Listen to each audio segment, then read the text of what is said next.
안녕하세요. 오늘도 사연살롱을 찾아주셔서 감사합니다. 전 인생의 가장 처절했던 시기에 가장 반가운 인연과 기적처럼 재회했던 한 사람이에요. 불과 1, 2년 전만 해도 전 가정적인 남편과 착하고 바른 두 아들과 함께 살아가는 평범한 주부였어요.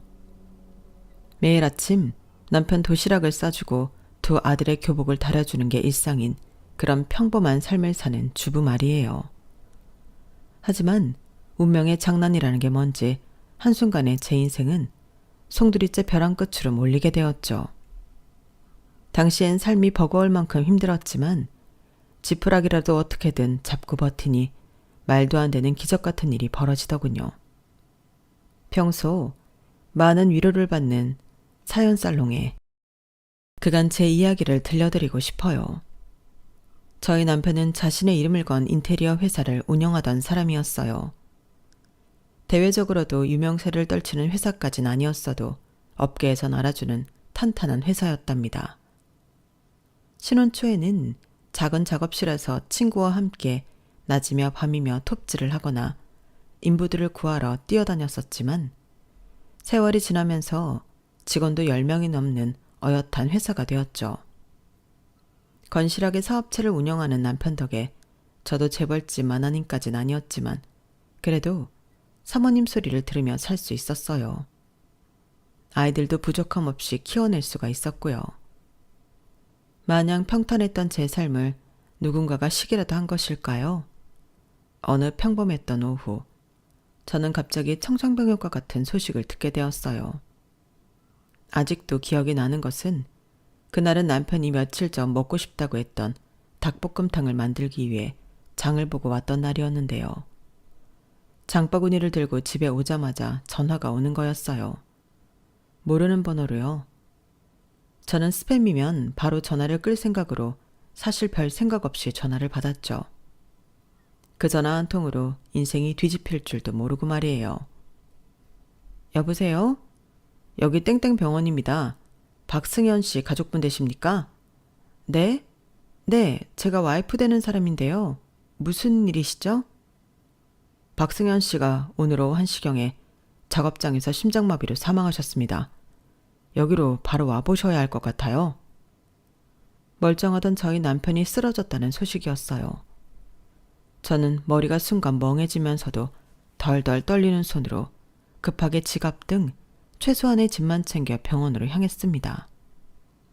택시 안에서 제가 조금 전에 들은 통화 내용이 모두 거짓이길 얼마나 기도했는지 몰라요. 하지만 병원에서 마주한 건 싸늘한 모습이 된 남편이었고 전 그 앞에서 와르르 무너질 수밖에 없었습니다. 여보, 이게 무슨 일이야. 오늘 아침만 해도 평소처럼 장난치면서 출근한 사람이 갑자기 이렇게 가버리면 어떡해. 저기요, 심장마비라뇨. 갑자기 이런 경우가 있나요? 안타깝지만 남편분 나이에는 극심한 스트레스를 겪거나 하면 이런 일이 종종 발생하곤 합니다. 작업실에서 쓰러지자마자 동료분이 신고해 바로 구급차가 출동했지만 도착했을 때는 이미 늦은 상황이었어요. 저희가 오시기 전까지 살펴봤을 땐 별다른 이상한 점은 없었습니다. 죄송합니다. 극심한 스트레스라뇨. 우리 남편은 그런 거 없어요. 항상 여유가 넘치고 장난기도 많은 사람이란 말이에요. 갑자기 이럴 리가 없다니까요? 죄송합니다. 더 이상 해드릴 수 있는 말이 없네요. 의사의 그 말을 끝으로 저는 끝없는 슬픔과 절망감에 빠져 정신을 차릴 수가 없었습니다. 그 이후의 일들은 지금 잘 기억이 나지 않는 것 같아요. 병원 관계자분이 와서 사인하라는 종이에 전부 사인을 했고 정신없이 목 놓아 울었다가 누군가의 안내로 장례식장까지 도착을 했던 것 같습니다. 그리고 그제서야 두 아들도 연락을 받아 병원에 도착을 했고요. 저희 세 사람은 서로를 부둥켜 안고 얼마나 울었는지 몰라요. 아무런 예고도 없이 어느 날 갑자기 남편을 떠나보낸 저희는 장례식이 모두 끝난 뒤에도 한동안 일상으로 돌아오기 힘들어했죠. 한 일주일쯤 지났을까요? 힘없이 아이들 등교를 도와주면서 문득 훤칠하게 큰 줄 알았던 저희 아이들이 한없이 작아진 것 같더군요. 두 아이 모두 전과 달리 생기가 하나도 없었어요. 그 모습에 저는 불현듯 번쩍 정신이 들었죠. 고등학생, 중학생인 아이들이 좀처럼 마음을 다잡지 못하니 저라도 정신 차려야겠다는 생각이 들더군요. 이젠 제가 이 집안의 가장이었으니까요. 그런데 야속하게도 저희 가족에겐 또 다른 재앙이 찾아오고 말았어요. 남편이 세상을 떠난 지 고작 열흘밖에 되지 않았을 때 집으로 빚쟁이들이 찾아오기 시작한 겁니다. 생전에 남편에게는 아무런 얘기도 들은 바가 없기 때문에 저희는 그저 속수무책으로 당할 수밖에 없었어요. 여기가 박승현 사장 집이죠? 네, 그런데요. 누구시죠? 돈 받으러 왔수다. 박승현이가 이렇게 한순간에 가버려서 내가 지금 얼마나 난처한지 알아요? 네? 빚이라뇨? 저희 남편한테요? 이 집 경매로 팔리기 전에 현금이라도 받으러 왔으니 얼른 좀 주세요. 3천만 원이올시다.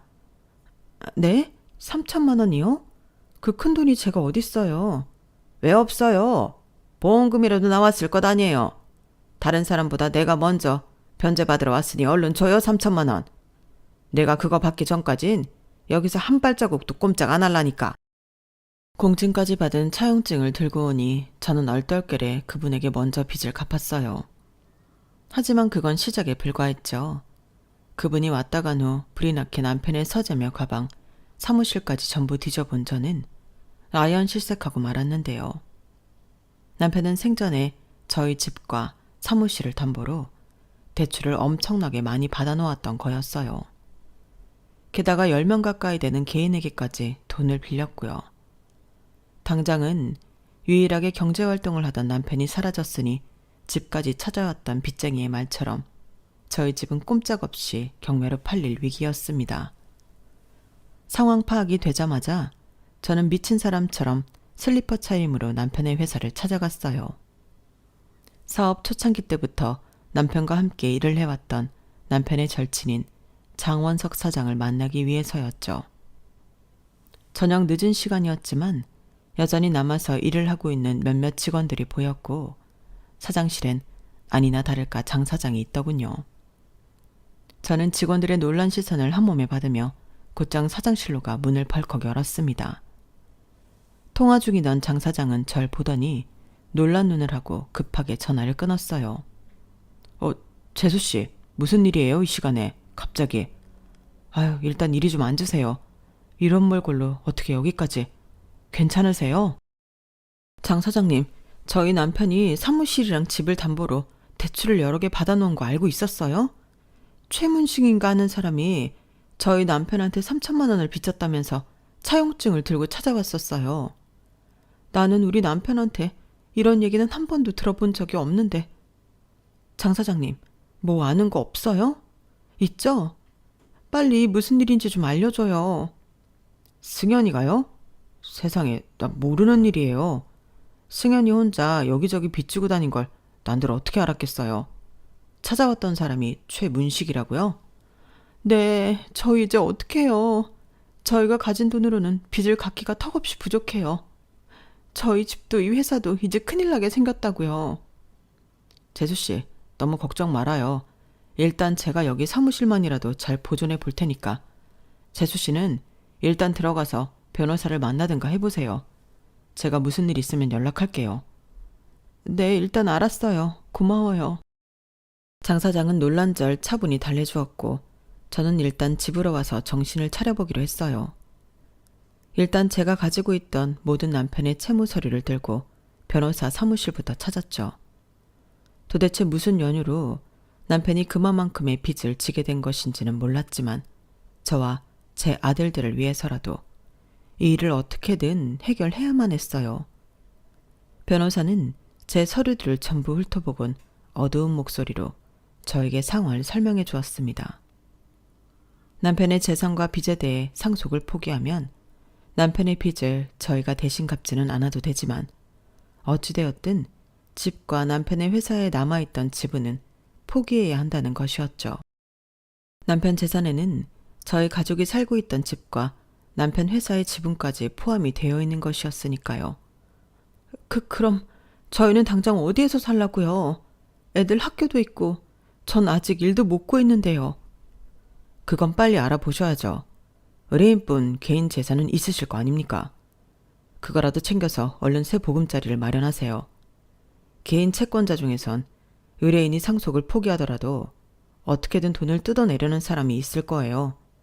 이 정도 돈을 빌려주고 못 받으면 누구라도 화가 나지 않겠어요? 그런 사람들 상대하는 거 남자도 쉽지 않은 일이에요. 아이들이랑 같이 욕 보시기 전에 얼른 집부터 옮기세요. 저는 변호사의 말을 듣고 일단 가장 빠른 시일 내에 구할 수 있는 집을 구해 이사를 했어요. 그 사이 몇몇 빚쟁이가 더 찾아왔지만 저희는 그때마다 변호사가 알려준 대로 집에 없는 척을 하거나 다른 곳으로 피해 있었죠. 저는 대입을 앞두고 있는 첫째 아들만 서울에 남게 하고 아직 중학생인 둘째는 급한 대로 친정에 맡겼습니다. 친정에 내려가는 날 아예 전학수속도 다 밟았고요. 한순간에 가족이 찢어져 있게 되니 얼마나 마음이 괴로웠는지 몰라요. 친정 부모님도 가슴 아파하시며 소정의 돈을 보내주셨답니다. 그 돈을 받는데 어찌나 눈물이 나던지 저는 엄마 아빠 품에서 정말 어린아이처럼 엉엉 울었어요. 그렇게 저희 거처를 마련한 뒤 저는 어떻게든 일자리를 알아보려고 용을 썼어요. 저야 굶으면 그만이지만 첫째를 뒷바라지하는 걸 포기할 수는 없었으니까요. 하지만 40대 중반의 경단녀가 갑자기 일자리를 구하기란 하늘의 별 따기였어요. 그나마 아끼고 아끼던 돈도 점점 바닥을 보이고 있었죠. 그런데 어느 순간부터 저희 첫째 아들이 집에 들어올 때마다 쌀이며 반찬을 들고 오는 거예요. 네가 무슨 돈이 있어서 자꾸 이런 걸 사오냐고 물어도 평소 자기도 저축을 하고 있었다는 대답만 하더군요. 그러다 하루는 제가 옆 동네 시장이라도 일자리가 있나 돌아다니던 길에 첫째 아들이 아르바이트를 하고 있는 모습을 보았어요. 빨간 유니폼을 입은 채로 한 패스트푸드점에서 자기 몸만한 쓰레기 봉투를 들고 나오는 모습을요. 윤서 너 지금 여기서 뭐 하는 거야? 엄마가 여길 왜? 너 지금 학교에 야자할 시간 아니야? 근데 지금 여기서 뭐 하고 있는 거냐고. 엄마 몰래 그동안 여기서 일하고 있었어? 엄마 나 괜찮아. 오늘 할 공부는 다 하고 일하는 거야. 그리고 이거 길게 일하는 것도 아니야. 친구가 자기가 일하는데 잠깐 대타로 일할 사람이 필요하다고. 그래서 잠깐만 일하는 거야. 정말이야. 아들이 그렇게 말을 해도 전 귀에 아무 말도 들려오지가 않았고 그저 눈물만 뚝뚝 떨어졌어요. 40평생 한 번도 느껴보지 못했던 무력감, 자괴감이 몰려들었죠. 제가 돈벌이 하나 제대로 하지 못해서 아직 어린 아들이 일을 할 수밖에 없도록 만들었구나 싶어서 마음이 미어졌죠. 제 자신이 그렇게 무능력하다는 걸 그날 뼈저리게 깨달아 버렸어요. 저는 어떻게든 돈을 구해오겠다고 아들에게 공부에만 집중하라고 강하게 얘기했고 아들은 결국 아르바이트를 그만두었어요. 제 아들이 성적이라도 낮았으면 혹시라도 고마워했을지 모르지만 저희 아들은 전교에서 순위를 다툴 정도로 공부를 잘 하던 아이였기에 엄마로서 도저히 펜을 놓고 다른 일을 하라고 시킬 수가 없는 노릇이었어요. 그리고 저는 그제서야 뒤늦게 다시 장원석 사장을 찾아갔어요.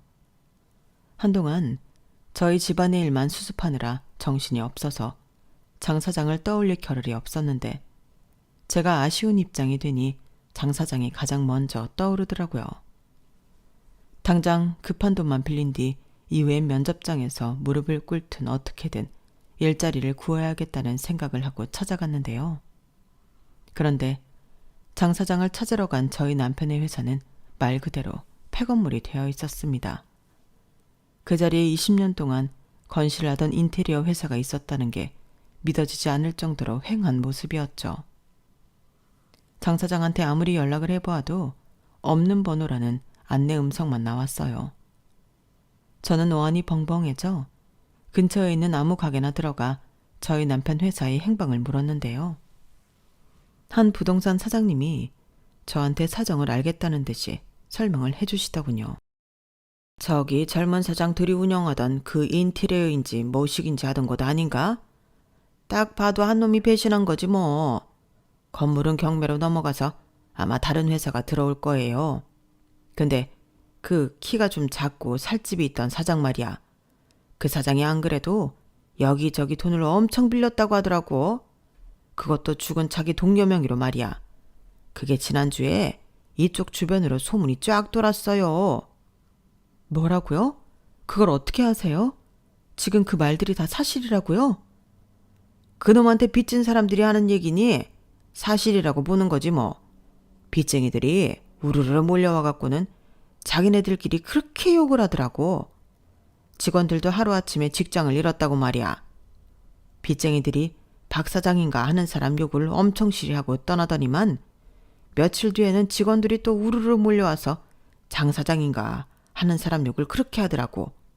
그 직원들이 하나같이 장 사장이 다른 쪽을 배신한 거라고 하던데 뭐. 같이 하루 종일 일했던 직원들 눈기보다 정확한 게 어딨어. 저는 그제서야 이 모든 사태가 남편과 제가 친구라고 믿었던 그 인간, 장 사장의 지심을 알았어요.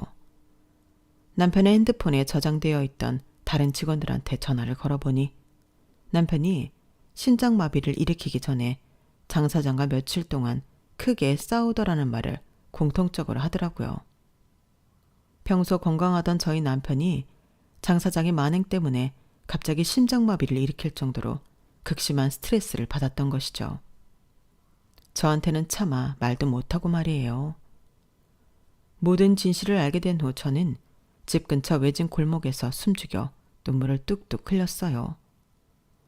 혹시나 집에 있는 아들한테 이 모습을 들킬까봐 그렇게 길바닥에서 소리 죽여 울었죠. 그리고 제 안에 그전에는 없던 독이 생기기 시작했어요. 모든 진실을 알았음에도 아무것도 못하고 있는 이 상황이 너무 한탄스럽다가 종국에는 반드시 그 인간에게 복수를 해야겠다는 다짐까지 새기게 된 것이죠. 지금 생각해보면 모든 타이밍이 마치 운명처럼 딱딱 들어맞았던 것 같네요. 전 바로 그 다음날 아침 얼마 전 일자리를 지원했다가 불합격한 그곳에서 연락을 받게 되었어요. 안녕하세요. 예전에 땡땡 회사 지원하셨었죠?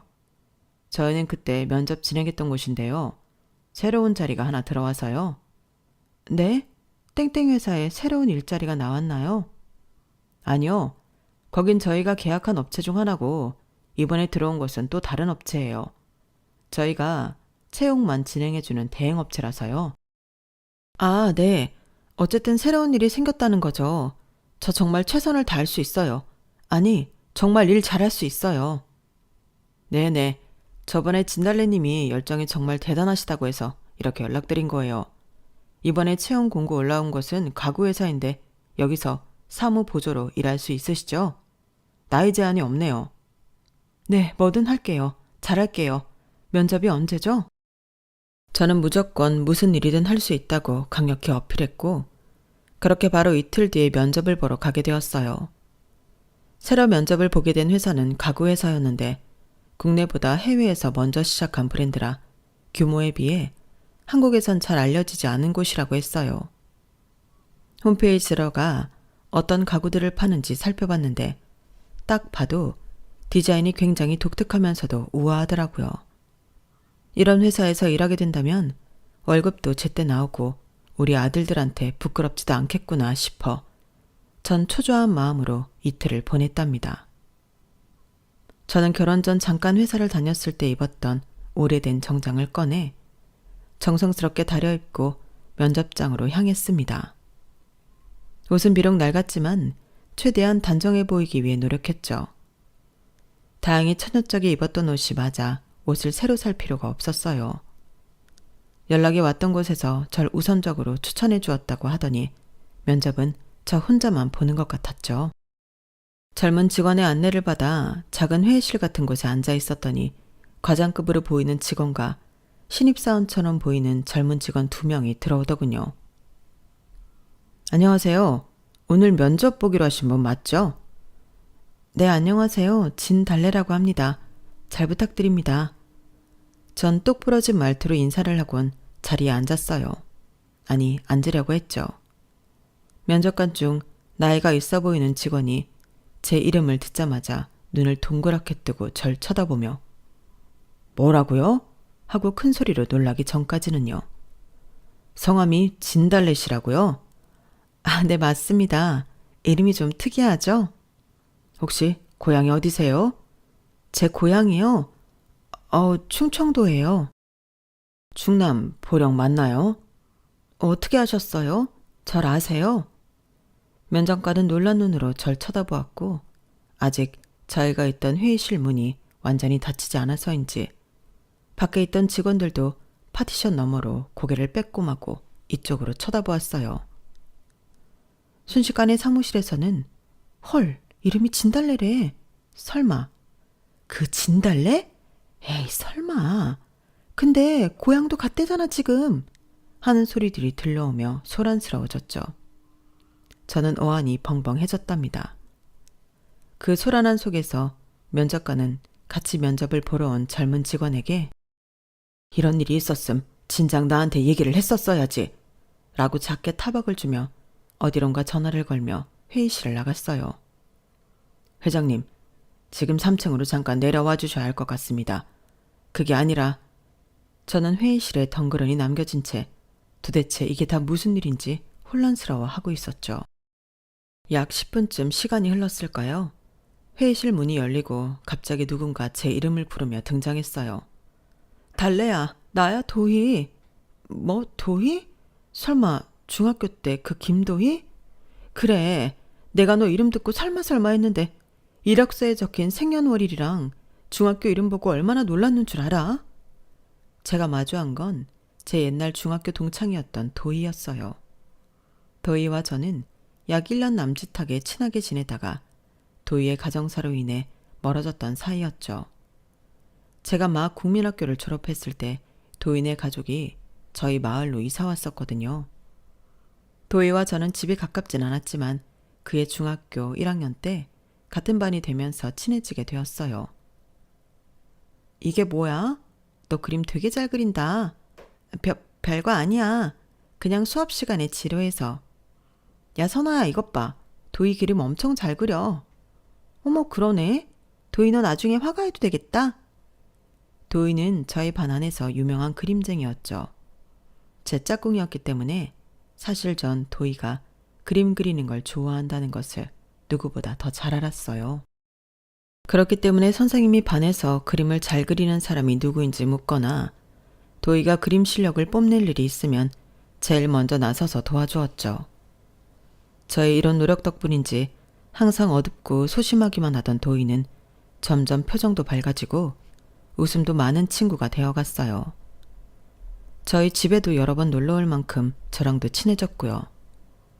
그런데 어느 날 겨울방학이 막 시작된 날이었죠.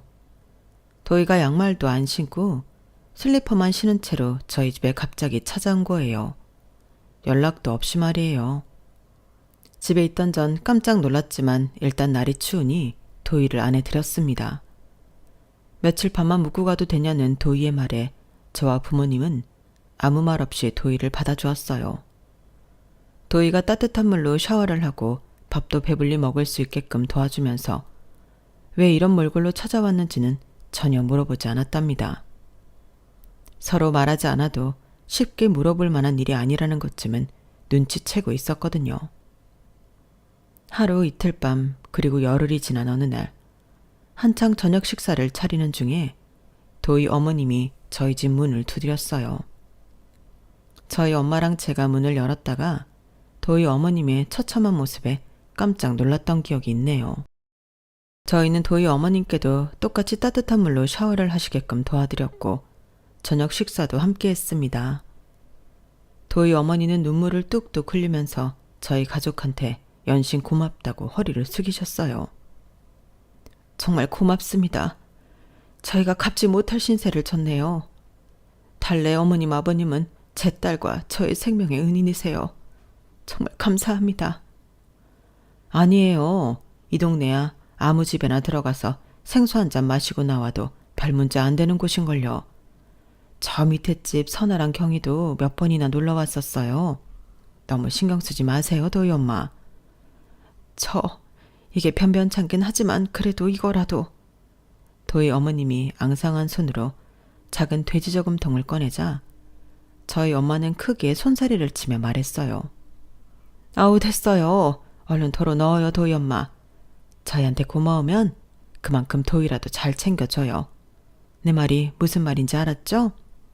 애기 엄마가 이렇게 마음이 어려서 쓰나.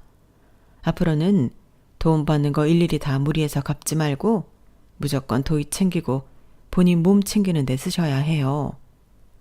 그 말에 도희 어머니는 한동안 저희 엄마 품에서 눈물을 쏟다가 도희 손을 잡고 떠나셨어요.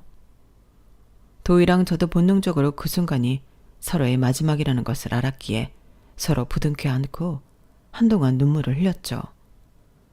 그게 제가 기억하는 도희와의 마지막 추억이었어요. 그 이후로 도희나 도희 어머님의 소식은 전혀 못 듣고 살아왔던 거죠. 그런데 이렇게 30년이나 지난 후에 기적처럼 다시 만나다니요. 도희는 저를 얼싸안으며 눈물이 그렁그렁 맺혔고 저 역시 가슴이 뭉클해져 왔어요. 그리고 저희는 그 건물의 가장 꼭대기층에 위치한 도희의 사무실로 가서 그간의 이야기들을 나누게 되었죠. 그동안 어떻게 지낸 거야? 어느 날 갑자기 네가 사라져서 나도 우리 반 친구들도 걱정 많이 했어. 어머니는 잘 계셔? 엄마는 4년 전에 대장암으로 돌아가셨어. 너 봤으면 엄청 기뻐하셨을 텐데. 아마 지금쯤 하늘에서 손뼉 치시면서 좋아하고 계실 거야. 어머, 그랬구나. 인사드렸으면 참 좋았을 텐데. 괜찮아. 우리 엄마 하늘나라 가시기 전에 보고 싶은 곳, 먹고 싶은 음식 전부 경험하고 가셨어. 고마워. 전부 네 덕분이야. 아니야.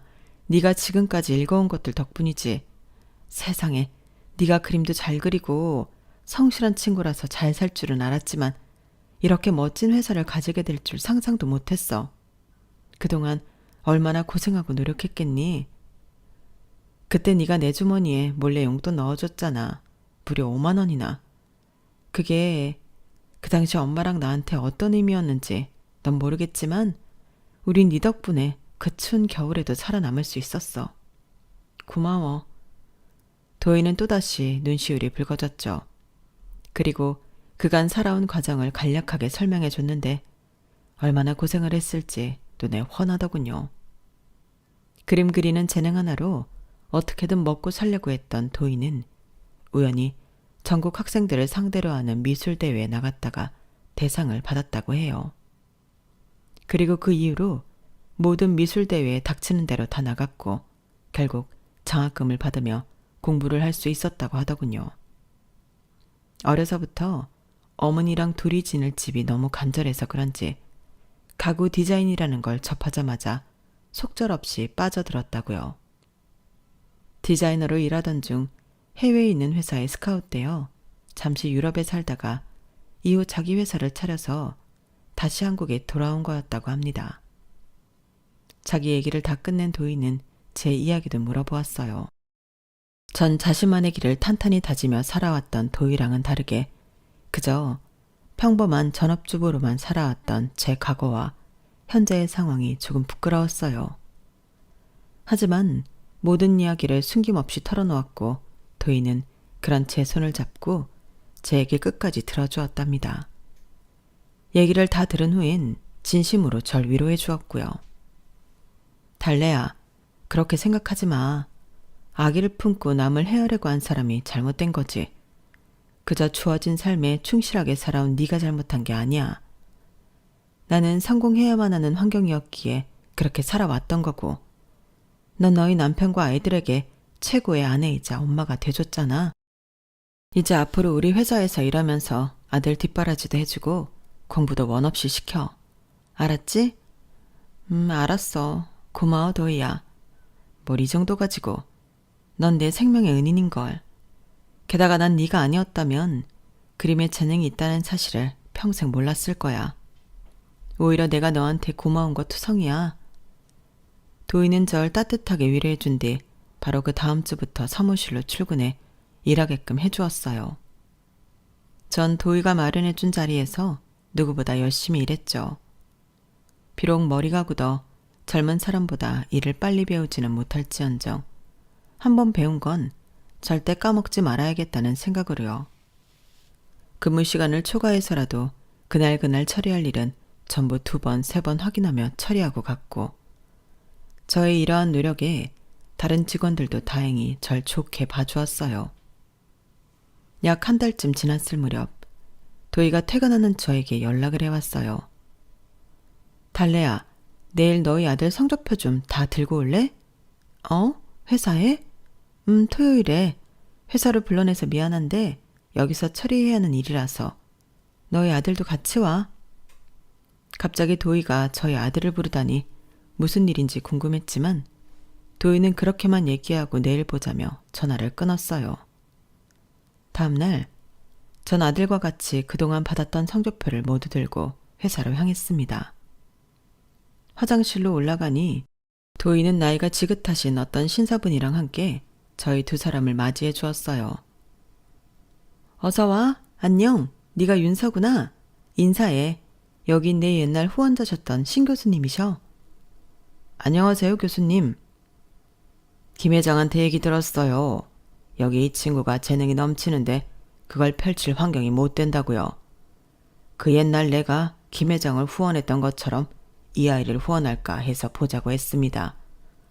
네? 뭐라고요? 그렇게만 해주신다면 정말 감사합니다. 감사합니다, 교수님. 예상치도 못했던 상황에 저와 아들은 깜짝 놀랄 수밖에 없었죠. 항상 의젓하기만 하던 저희 아들은 곧바로 눈시울이 붉어지며 연신 고개를 숙여 감사를 표했어요. 도희 덕에 저희 아들은 학비 걱정 없이 마음 편하게 대입 시험을 준비할 수 있었고 동네에서 내노라 하는 공과대학에 입학할 수 있었답니다.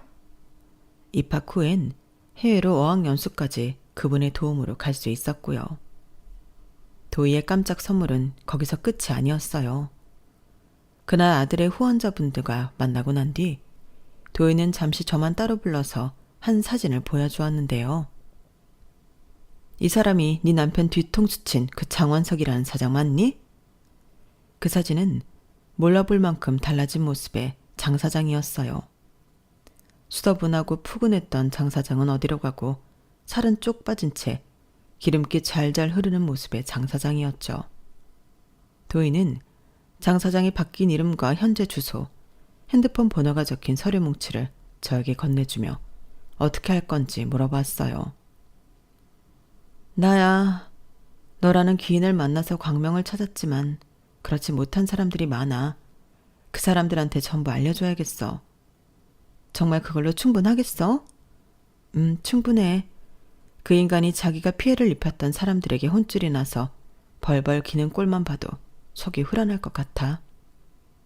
도희는 저의 계획을 진심으로 응원해 주었고 도움이 필요하면 언제든지 말하라고 해주었어요. 저는 그날 바로 남편의 전 회사 사람들, 빚쟁이들한테 직접 연락을 걸었습니다.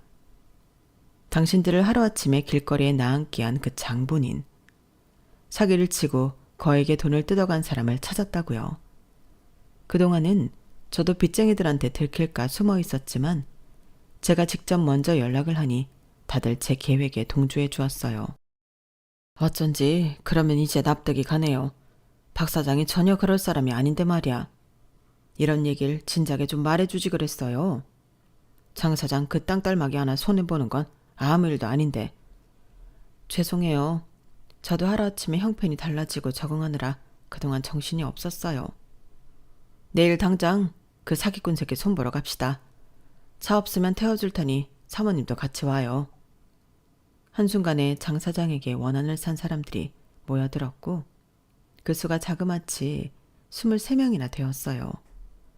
저희는 그 다음날 바로 도희가 알려준 주소로 향했고 거기서 온갖 금부치를 치렁치렁 걸치고 있는 장 사장을 만날 수 있었답니다.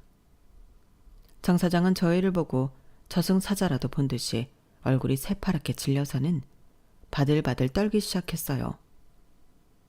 당신들 뭐야? 여긴 어떻게 찾아온 거야? 나, 나가. 여기 내 집이야. 안 나가면, 경찰 부를 거야, 경찰. 남의 땅에 함부로 들어오는 게, 이게 다 불법이라고. 잠깐만. 불법? 그럼 네가 우리한테 한 짓은 다 법이었냐? 이 쥐새끼 같은 놈. 내가 너 때문에 손해본 돈이 얼마인지 알아? 웃기고 자빠졌네. 이거나 처먹어라. 너 때문에 내가 하루아침에 일자리를 잃었다고. 우리 애가 이제 막 돌도 안 지났는데 너 때문에 한동안 기저귀 값도 제대로 못 벌어. 알아? 너 주려고 내가 특별히 싸왔다. 우리 애 똥이나 먹어라. 똥기저귀를 뒤집어 쓰고 맞고 물벼락을 맞는 등 장 사장은 자기가 저지른 잘못에 대한 업보를 한꺼번에 받느라 만신창이가 되었어요. 사람들은 돌아가면서 장 사장을 괴롭히고 또 장 사장 집에 있는 돈이 될 만한 물건들을 챙겼습니다. 저도 몇 개 챙겼네요. 더러운 장 사장 몸에 손을 대진 않았지만요. 장 사장은 사람들의 살기라도 느낀 것인지 많은 사람들 속에서 용케도 절 찾아내곤 애타게 절 부르기 시작했어요. 재수씨, 재수씨, 이 사람들 좀 말려줘요. 재수씨는 이런 사람 아니잖아. 아우, 나 죽네. 얼른 좀 말려줘요. 기가 차네 정말. 내가 부른 거거든요, 이 사람들. 뭐라고요? 재수씨가 어떻게? 일단 나 좀 살려줘요. 내가 다 잘못했어. 잘못했다고요.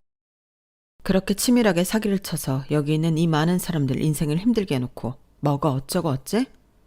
우린 당신 같은 인간 때문에 더한 꼴도 당했던 사람들이야.